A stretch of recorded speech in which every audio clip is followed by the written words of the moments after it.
اعوذ باللہ من الشیطان الرجیم بسم اللہ الرحمن الرحیم۔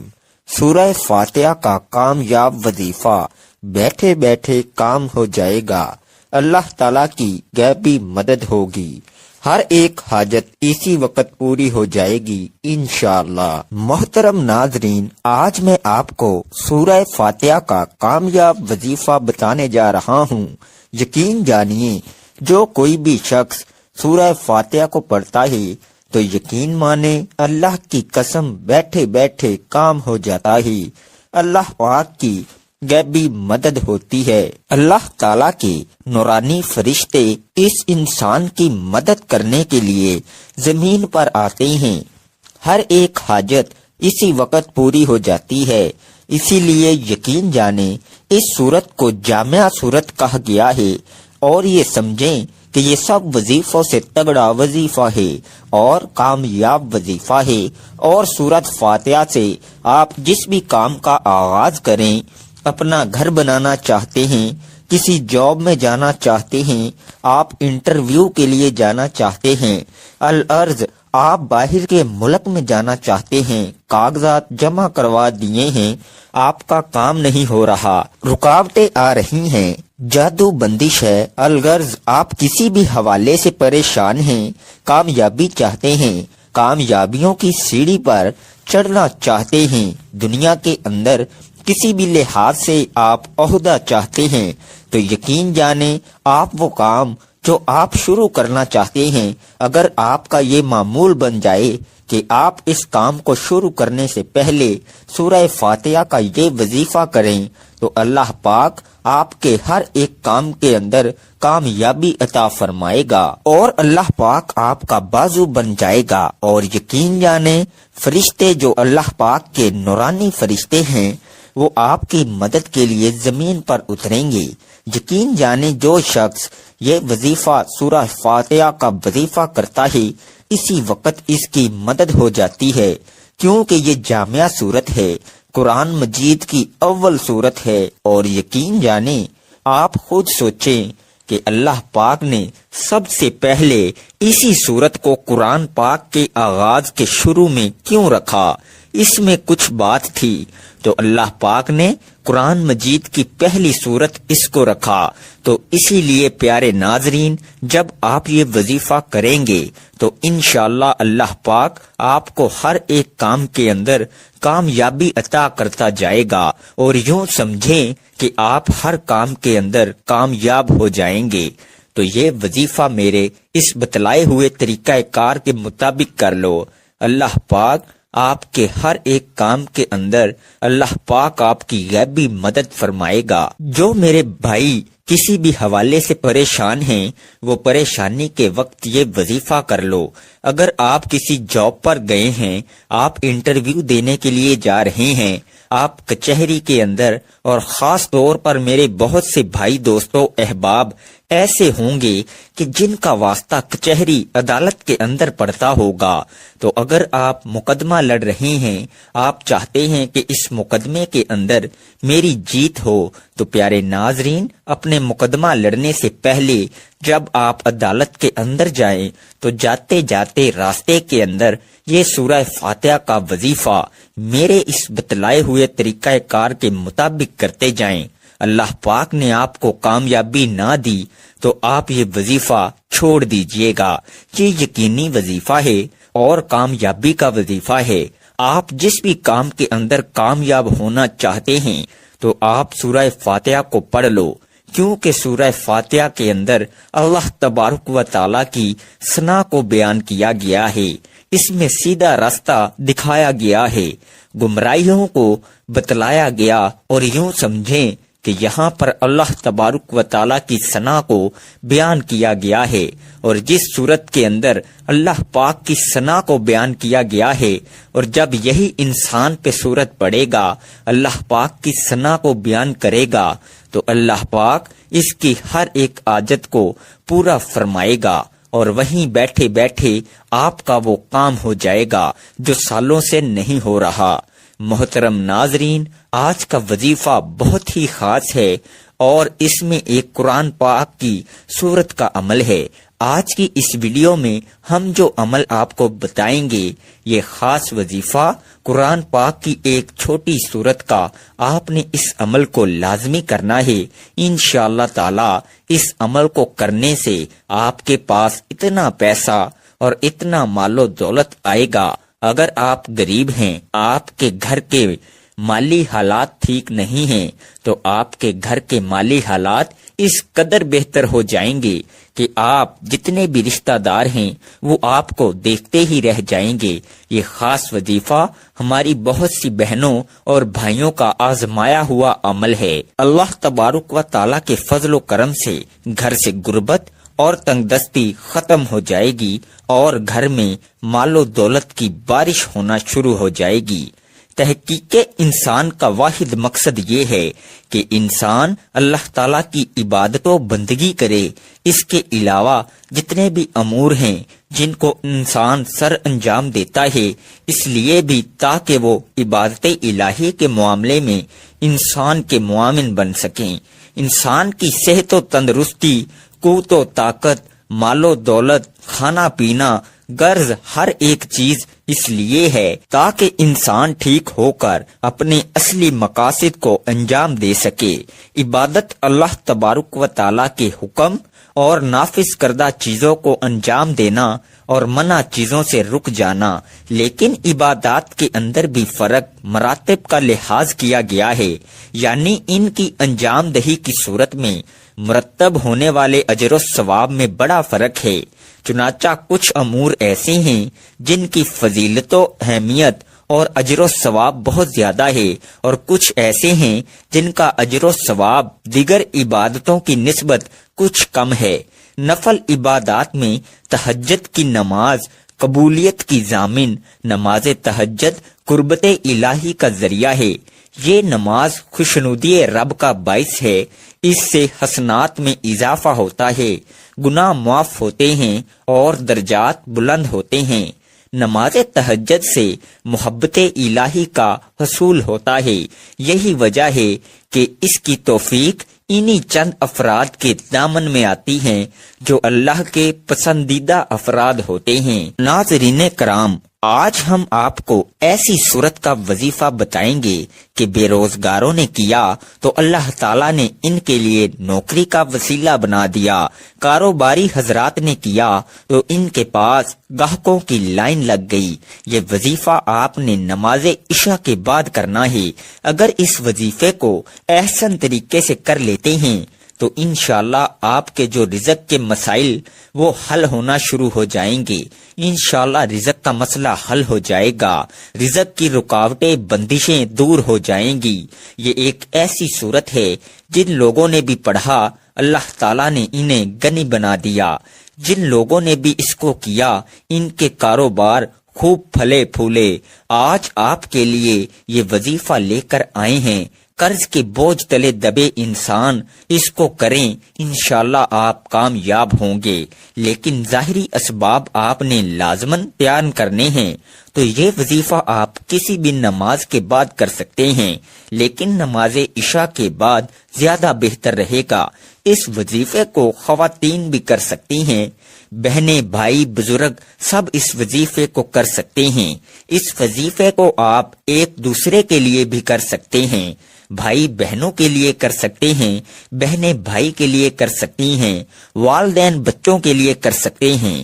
یہ وظیفہ سورہ فاتحہ کا وظیفہ ہے۔ مشائخ اور بزرگان دین کہتے ہیں رزق کے اندر کامیابی چاہتے ہیں جو دین اور دنیا کے اندر ترقی چاہتا ہے، اور جو رزق کے اندر برکت چاہتا ہے اس صورت کو اپنا لے۔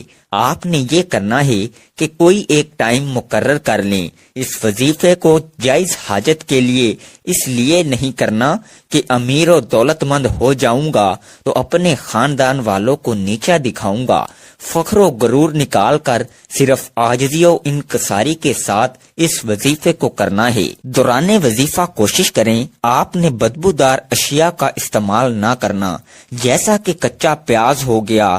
مرد حضرات تمباکو نوشی سے پرہیز کریں، اس کے علاوہ حلال کا لقمہ کھائیں اور گناہ سے بچیں، حرام رزق سے دور رہیں۔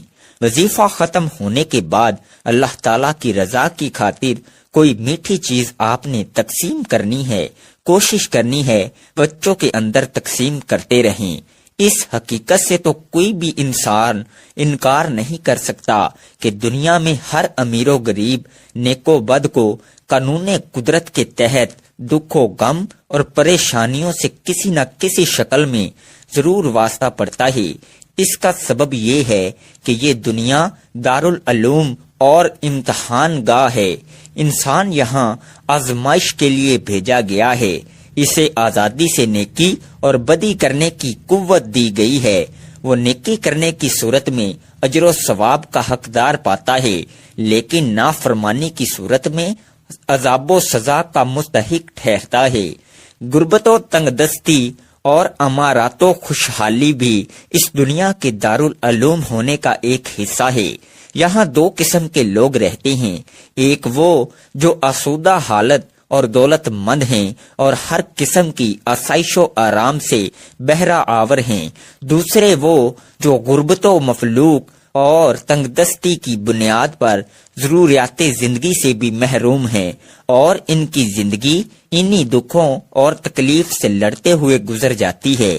انسان کسی بھی گروہ سے تعلق رکھتا ہے، اسے دکھوں سے مفر نہیں ہوتا ہے۔ یہ الگ بات ہے کسی کو کم اور کسی کو زیادہ دکھوں سے واسطہ پڑتا ہے، اور پھر اسے زندگی گزارنا ایک پہاڑ نظر آنے لگتی ہے۔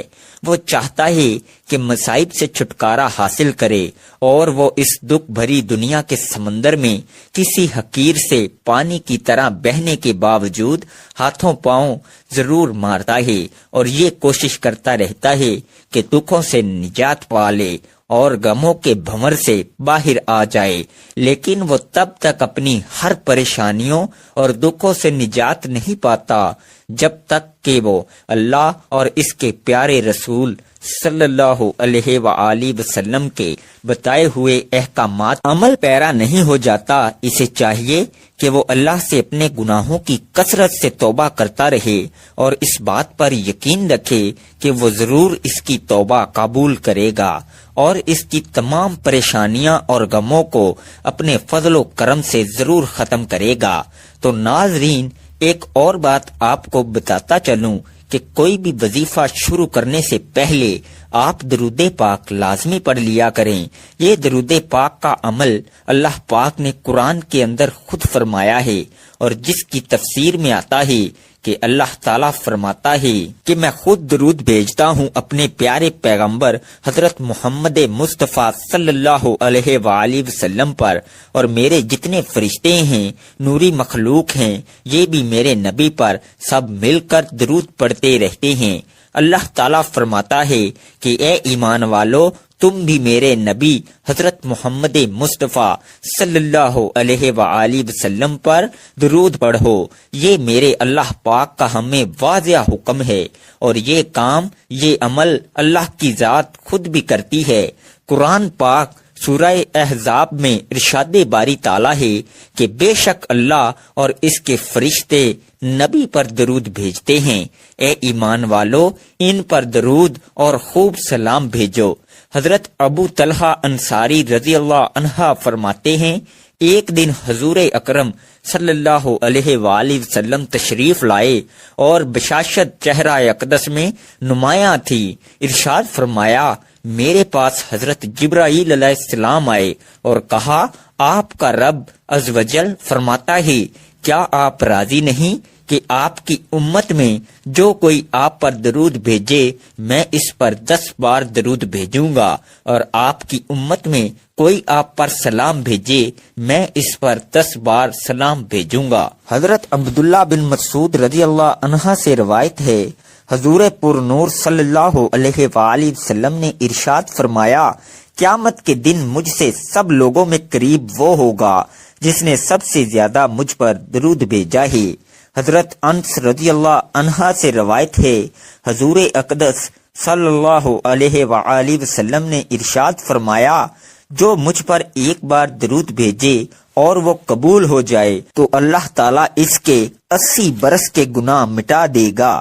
حضرت عبداللہ بن عمر رضی اللہ عنہ فرماتے ہیں جو نبی کریم صلی اللہ علیہ وآلہ وسلم پر ایک بار درود بھیجے تو اللہ تعالیٰ اس کے فرشتے اس پر 70 بار درود بھیجتے ہیں، اور اللہ نے اپنی پیاری مخلوق جو نوری مخلوق ہے جس میں حضرت جبرائیل، میکائیل، اسرافیل، بے شک بے شمار فرشتے میرے اللہ کے ہیں، وہ سب میرے نبی پر درود پڑھتے ہیں۔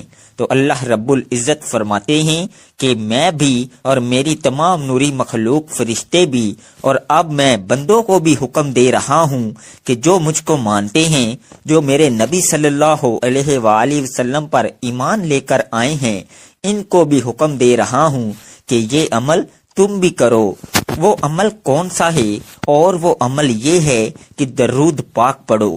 اسی طرح درود شریف کے فضائل میں سے ایک اہم فضیلت یہ بھی ہے کہ درود شریف کے بغیر کوئی بھی دعا قبول نہیں ہوتی۔ حضرت سعید بن مسیب رضی اللہ عنہ حضرت عمر رضی اللہ عنہ قولے نقل کرتی ہیں، مجھے یہ بات پہنچی ہے کہ جب تک کسی دعا کے ساتھ حضور اکرم صلی اللہ علیہ وآلہ وسلم پر درود پاک نہ پڑا ہو، وہ زمین و آسمان کے درمیان معلق رہتی ہے۔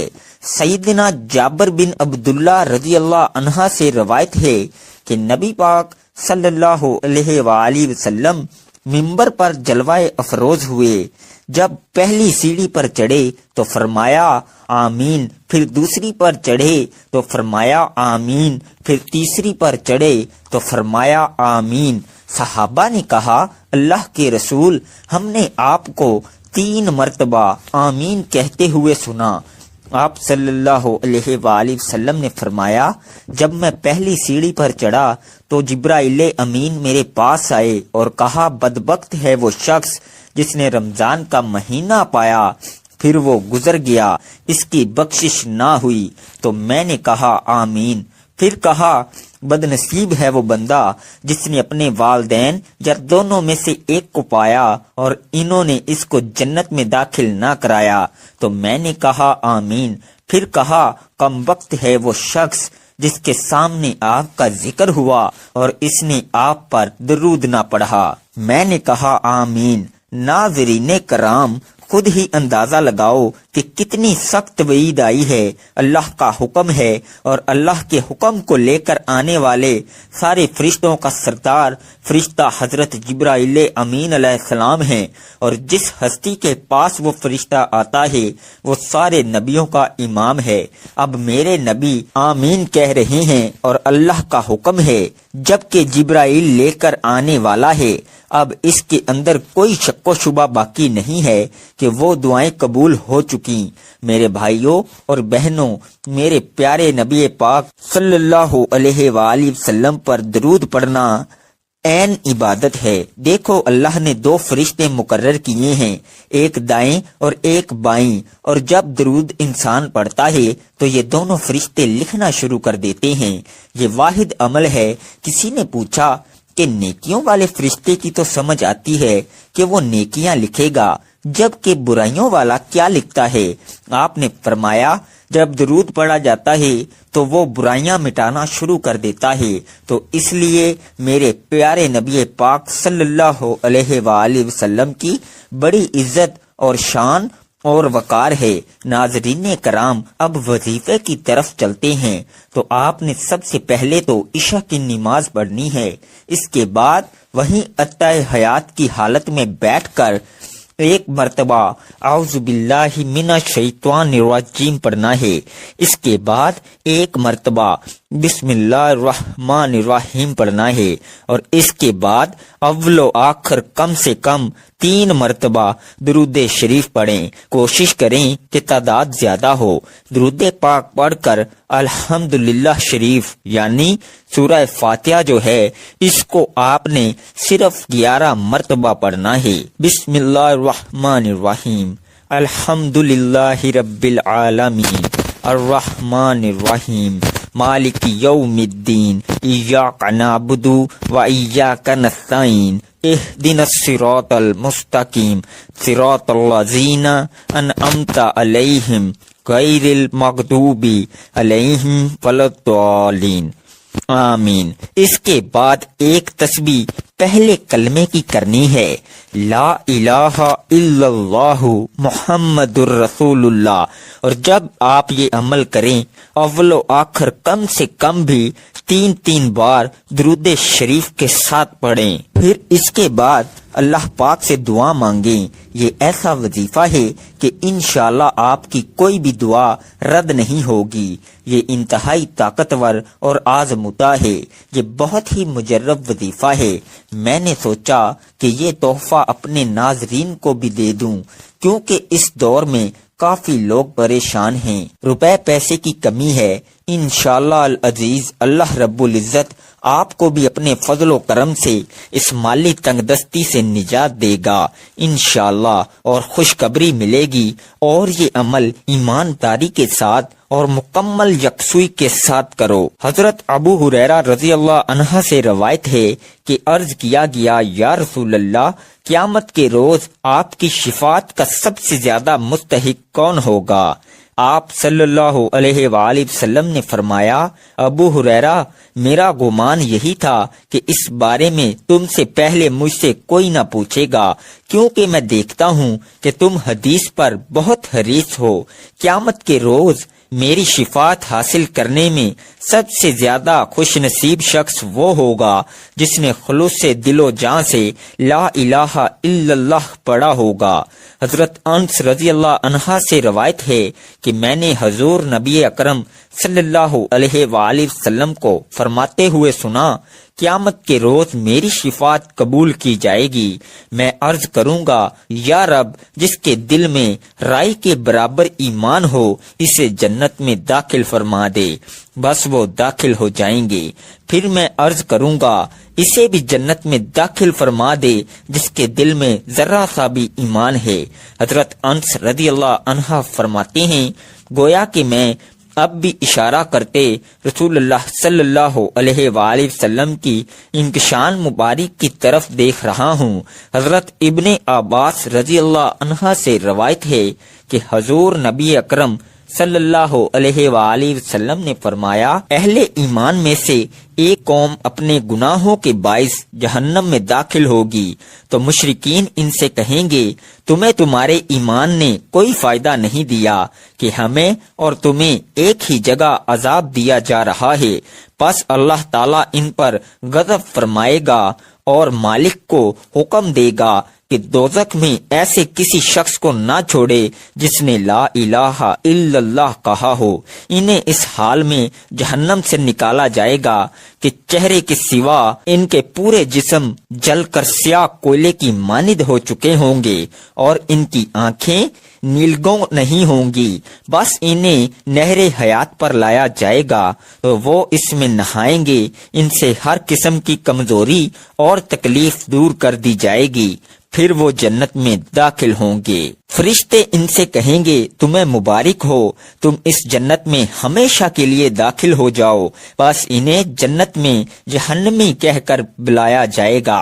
پھر کچھ عرصہ بعد وہ اللہ تعالیٰ سے عرض کریں گے تو وہ ان سے اس نام کو ختم فرما دے گا، سو انہیں اس نام سے کبھی بھی نہیں بلایا جائے گا۔ جب وہ آگ سے نکلیں گے تو کافر کہیں گے، کاش ہم مسلمان ہوتے۔ اس کے بعد آپ نے اللہ تبارک و تعالیٰ سے دعا مانگنی ہے، اے بیماروں کو شفا دینے والے، اے بادشاہوں کے بادشاہ، اے اللہ، ہم تیرے گناہ گار بندے ہیں، تیرے خطا کار بندے ہیں، ہمارے گناہوں کو معاف فرما، ہماری خطاؤں کو معاف فرما۔ اے اللہ، ہم اپنے اگلے پچھلے صغیرہ و کبیرہ سبھی گناہوں، خطاؤں اور نافرمانیوں کی معافی مانگتے ہیں۔ اے اللہ رب العزت، ہم اپنے گناہوں سے توبہ کرتے ہیں، ہماری توبہ قبول فرما۔ اے اللہ، ہم گناہ گار ہیں، سیاہ کار ہیں، بدکار ہیں، تیرے احکام کے نافرمان ہیں، ناشکرے ہیں، لیکن میرے معبود تیرے نام لیوا بندے ہیں، تیری توحید کی گواہی دیتے ہیں۔ تیرے سوا کوئی عبادت کے لائق نہیں ہے، تیرے سوا کوئی بندگی کے لائق نہیں ہے، تیرے سوا کوئی تعریف کے لائق نہیں ہے۔ ہمارے معبود، ہمارے گناہ تیری رحمت سے بڑے نہیں ہیں، تو اپنی رحمت سے ہمارے گناہ معاف کر دے۔ اے اللہ پاک، ہمیں گمراہی کے راستے سے ہٹا کر صراط مستقیم کے راستے پہ چلنے والا بنا دے۔ اے اللہ، ایسی نماز پڑھنے کی توفیق عطا کر جس نماز سے تو راضی ہو جائے۔ زندگی میں ایسے نیک اعمال کرنے کی توفیق عطا کر جن اعمالوں سے تو راضی ہو جائے۔ ہمیں ایسی زندگی گزارنے کی توفیق عطا کر جس زندگی سے تو راضی ہو جائے۔ ایمان پہ زندہ رکھ اور ایمان پہ ہی موت عطا کر۔ اے اللہ، ہمیں تیرے احکام کی فرما برداری کرنے والا بنا اور تیرے پیارے حبیب جناب محمد رسول اللہ صلی اللہ علیہ وآلہ وسلم کے نیک اور پاکیزہ آداب کو اپنانے والا بنا دے۔ اے اللہ، ہماری پریشانیوں کو دور کر دے۔ اے اللہ، جو بیمار ہیں انہیں شفائے کاملہ عطا فرما۔ اے اللہ، جو بے اولاد ہیں انہیں اپنے خزانوں میں سے نیک اور صالحہ اولاد عطا فرما۔ اے اللہ، جن کے جو کام رکے ہوئے ہیں وہ پورے کر دے۔ اے اللہ، بچھڑے ہوں کو ملا دے۔ اے اللہ، شادی شدہ جوڑوں میں محبت اور خلوص پیدا کر دے اور ان کی زندگیوں میں برکت ڈال دے۔ اے اللہ، تمام لڑکے اور لڑکیوں کے نصیب اچھے کر دے۔ اے اللہ، جو قرض کے بوجھ تلے دبے ہوئے ہیں ان کا قرض جلد سے جلد ادا کروا دے۔ اے رب العزت، شیطان سے ہماری حفاظت فرما۔ اے اللہ، حلال رزق کمانے کی توفیق عطا فرما۔ اللہ تعالی ہم سب کا حامی و ناصر ہو۔ ناظرین کرام، اللہ تعالی کے 99 ناموں میں سے کوئی سا ایک نام کمنٹ میں لکھ کر ضرور شیئر کریں۔ اللہ حافظ۔